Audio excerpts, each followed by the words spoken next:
All right, integrated 2. Welcome to week 7 of COVID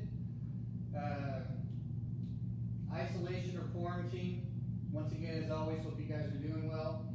This week, and maybe we'll link this into week 8. Okay, we got 9 weeks together. Week 9 is the finals, and kind of determine what we'll do with that. But we're in week 7. And we're going to look at simplifying, multiplying, and dividing rational expressions. Okay?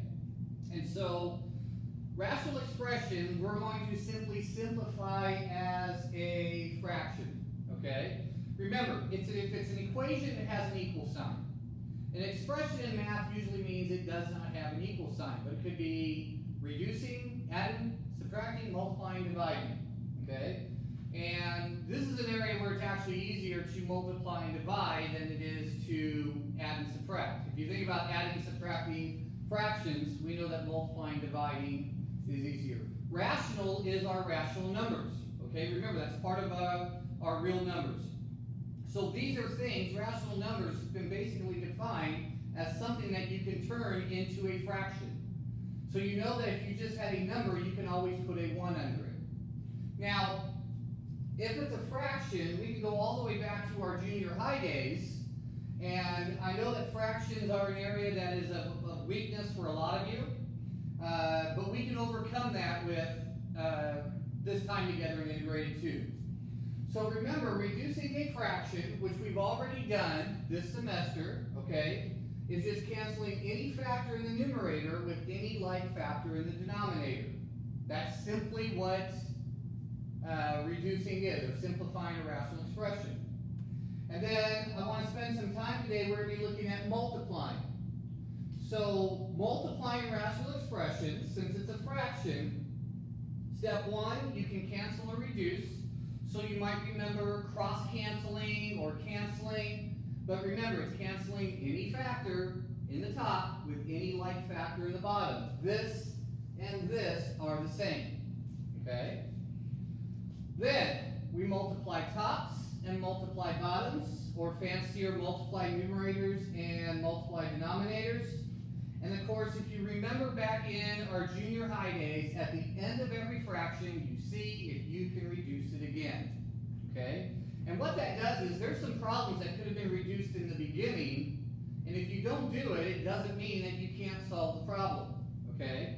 So we have a safety net here to make sure that we get our answer in its most simplified form.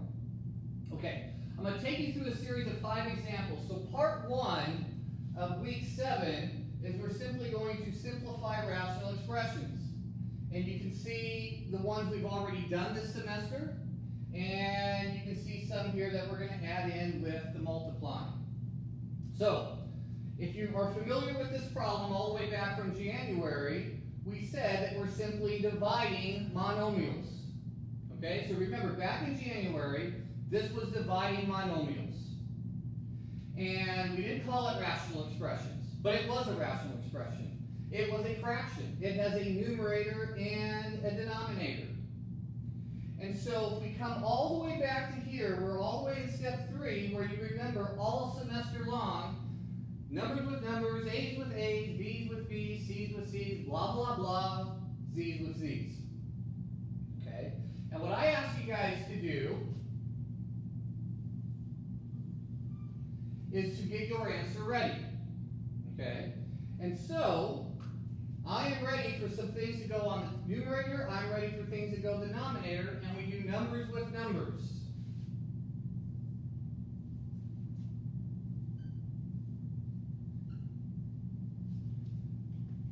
So we take a over at, and we reduce it. Of course, you can put it in your calculator if you don't know how to reduce. So we're not going to miss problems here because you don't know how to reduce them maybe on your own. Okay? So if you have to use the calculator, that's fine. So this goes to 4 over 9, 4 over 9.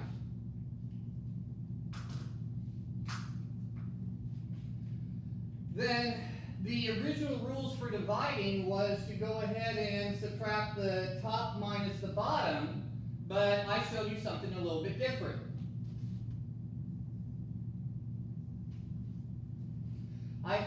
circle the highest exponent. So we have 4 A's on top, 2 A's on the bottom. We have more A's on top, so if you remember, it'd be A, 2 A's on the bottom, they cross out. We have 2 more A's on top. I have 2 B's on the bottom. I have 2 B's on the top.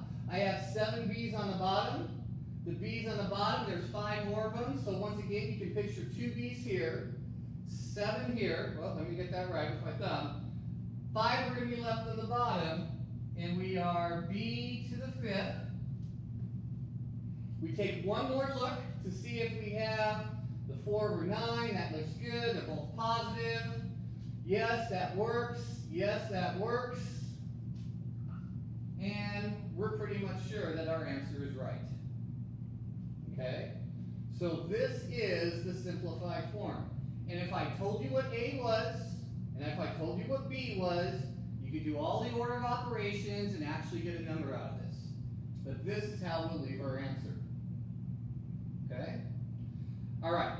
Remember, you can pause any time to kind of get caught up, but we're going to go ahead and look at problem 2. So we're going to get problem 2 ready. It's negative 15 x to the 8th y to the 4th divided by x to the 10th y.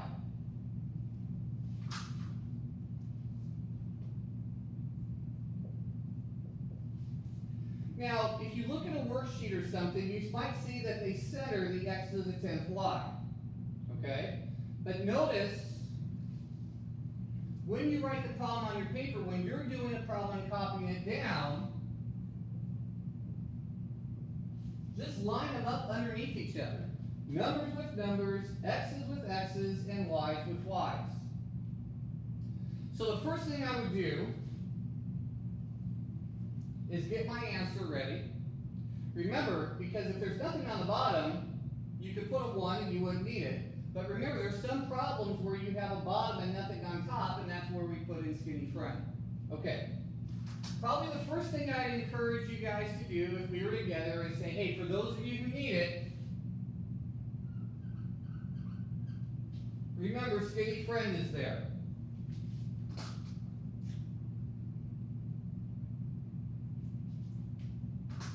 Okay? Now, we do numbers with numbers.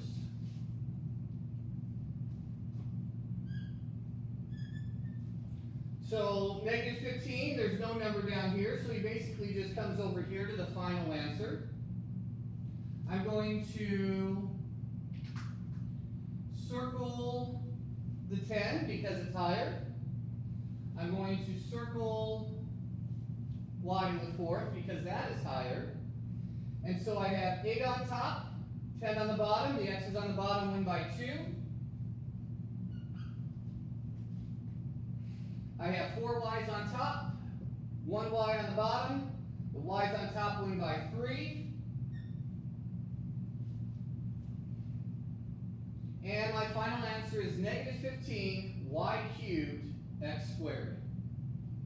Okay? So that's just a quick little review from what we did in January. And I'm sure as you guys see this for the second time, I know when we started this, there was probably a little bit of trouble at times trying to understand it.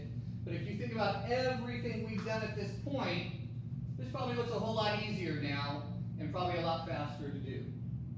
Okay, let's get to multiplying rational expressions. And we're just focused on monomials in part 1. And so we're going to do these 3 examples together, okay? If you're taking notes, and I hope you're taking notes, give yourself some room on the paper. Don't try and fit it into a small spot, okay? And so let's go ahead and get this ready. And all I see is a big mess here, okay? I see just kind of a blob of a problem. And so I'm going to try and get this organized. So let's look at our rules for multiplying. We can cancel and reduce. There's probably some websites out there. There are probably some teachers out there that will tell you that the first thing you do is you can cancel the 2 and the 16, the 3 and the 9, the 2 and the 8, you can go all over the place, and I can tell you that in my opinion, it is a complete disaster.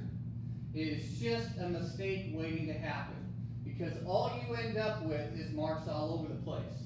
So the reason why I put optional here is because when it comes to multiplying, I don't like to do that. I think when you're in 6th grade and you need smaller numbers, cross-canceling a 9 and an 18, or a 24 and a 30, absolutely, okay? But we have our calculators now, okay? We have some things that we can do to reduce or whatever. So what I suggest you do is you skip step 1, unless you really want to do it and know how, and we're going to multiply numerators and denominators. So we created 2 problems. And what did we learn how to do first semester? We multiply numbers with numbers, and we add our exponents. So, as always,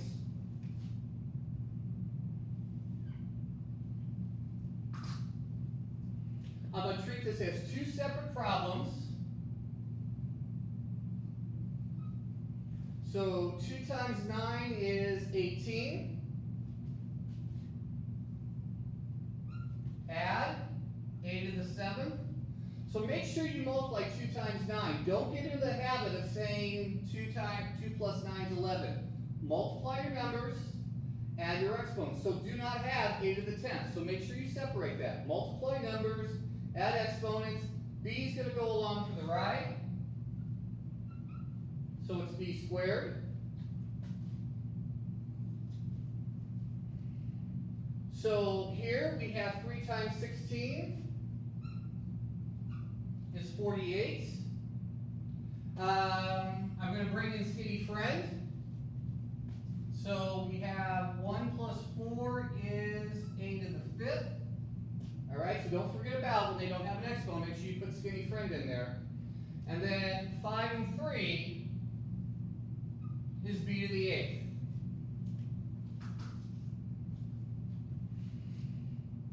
See, that's all very easy to do, working the top and the bottom. So I'm not even into this, because what I always like, you know what I like to do with you guys, I like to turn it into something that I believe you are successful at.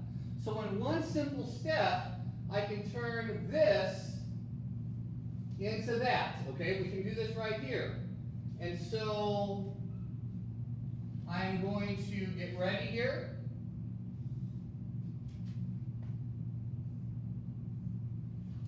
And you can reduce 18 over 48.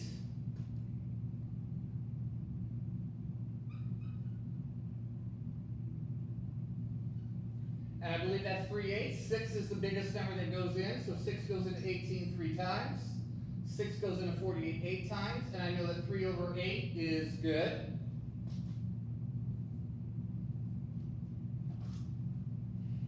We circle the highest exponent, so 7a's on top versus 5a's on the bottom. I'm at a squared. 2 versus 8. B's on the bottom, we're going to win by 6. And we are done. Okay? The problem looks hard. There's a lot of steps to do. When we break it down, everyone in here can multiply 2 times 9, 3 times 16, add 2 plus 5, add 5 plus 3. It's all about the steps. Okay?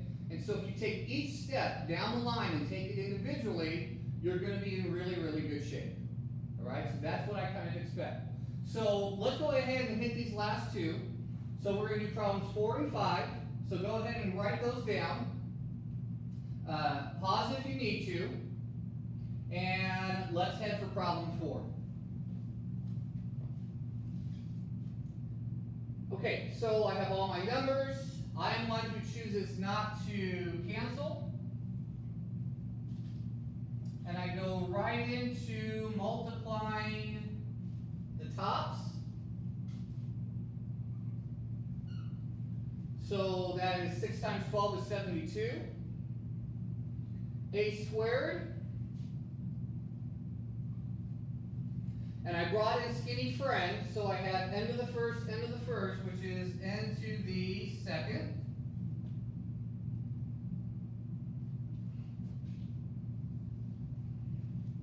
8 times 9 is 72. So now we're working in the denominator. Okay? Now you say, oh, you're going to bring the n squared over? I could, but I like to work in alphabetical order and I like to match the top. So what I'm probably going to have here is I'm going to make sure that I do the a. And I'm going to take time out for a second. Watch this. Because these can get nasty, once you deal with something, see, it's easy to leave something out. So notice that, you know, you can just get a clear picture. So once I do 8 times 9, if it helps you, I might lightly do that, and you can kind of see what's left over to make sure that something doesn't get skipped. Okay, so that's just a suggestion, is that when you're doing the work on your own, and you're dealing with something intense right there, you might just want to lightly color it out. Don't completely darken it, just so you can get a picture of what's left. Obviously, I haven't dealt with n squared.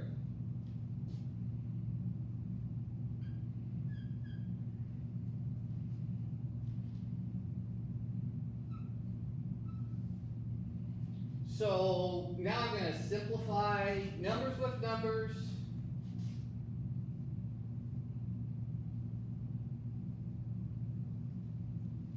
And look at all this right here. Watch what's going to happen. I think you can see that the 72's cancel to 1. I have 2 A's on top, 1 A here, so that's going to give me an A. I have n squared over n squared. That is gone. And my answer is a to the first, okay? Which would simply be A. You don't need to put a 1 under it or whatever. It's just now you can just kind of go whoop like that, and there you go. Okay? So if you feel comfortable that way, you can put a 1, but don't leave it. Let's look at this as the final answer. Okay? And I want to remind you, if you had a problem with just an n under it, for example, don't write n. Here we put the 1 on top, and you'd have the 1 on top right there, okay? So remember, when nothing's on top, there's still a 1 there, so put them in. But on the bottom, you know, we always can put a 1 underneath, and if it's underneath and there's nothing else, we can take it away. All right, I'm going to take that out. And let's go ahead and do our last problem together here. So let's go ahead and get example 5 ready.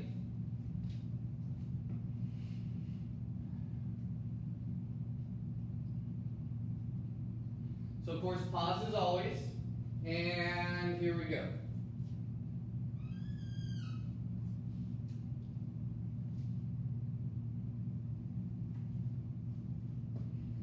Six times 4 is 24.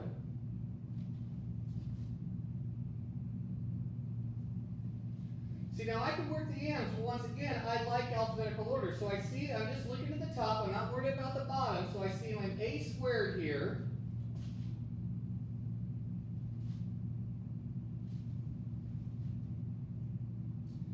I have a m and m cubed, so notice how I'm throwing in skinny friend, and hopefully see 3 plus 1 is m to the 4th.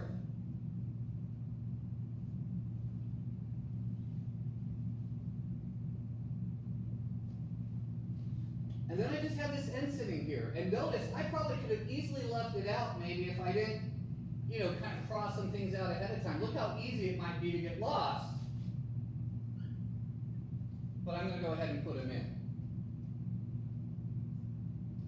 Okay, the bottom.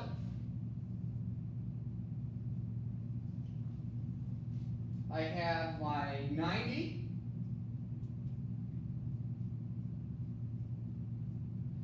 And I have my a squared and an a squared. Well, I'm going to bring my a squared here, sorry.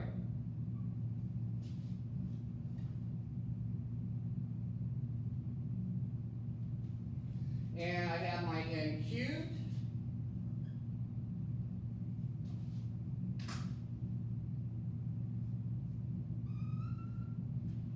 And I'm ready to do my numbers with numbers, a's with a's, n's with n's, n's with n's, and so on.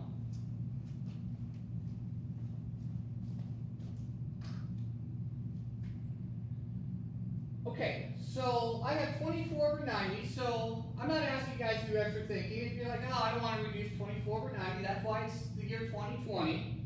And so if I wanted to do 24 over 90, and I'm going to hit my fraction button, and remember, if you can't remember how to use the calculator, if you have any questions on that, please let me know. So I go 24/90, I hit equals, and I get 4 over 15.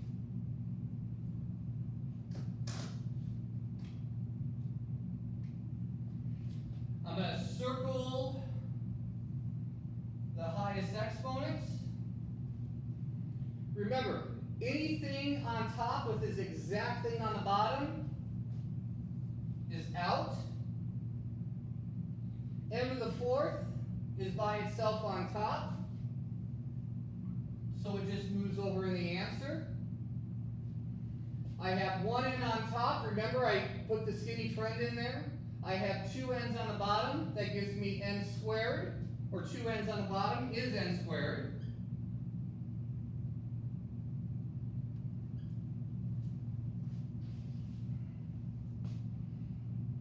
And you were asked to, let's break this into 3 parts. You were asked to do 6 times 4 and 10 times 9 and reduce, and you're allowed to use a calculator. You brought the a squared over, you brought the a squared over, and you canceled. You were asked to do 3 plus 1, and since he didn't have a match, he went to the final answer, m, he or she. And then you brought the n over, and you realized there were 2 more n's on the bottom. So I'm hoping you see here in part 1 that something that looks like, oh my gosh, look at all the stuff going on in here. If you do it step by step, if you write big, if you add in your skinny friends, if you pay attention. Now I didn't put any signs in these examples. I could put a negative here, the negative would be there, and the negative would be there. If the negative is on the bottom, you float it to the top. And if there's a negative on top with a negative on the bottom, 2 negatives make a positive. Okay? So I didn't put any negatives in, I could, but I just wanted to kind of keep it straightforward right here.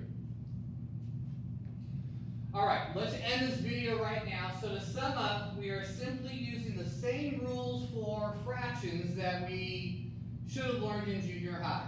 And I understand as the years have gone on, our skills at fractions and what we're supposed to have learned in the junior highs isn't as strong as maybe it should.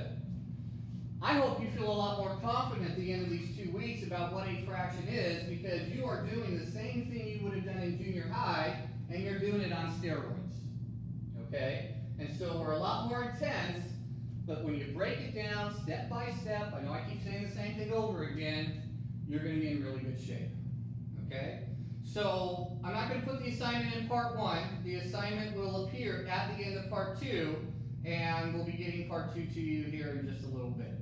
Alright guys, part 1, week 7, we're almost done with the school year. Please hang in with me. I'll see you in the next video.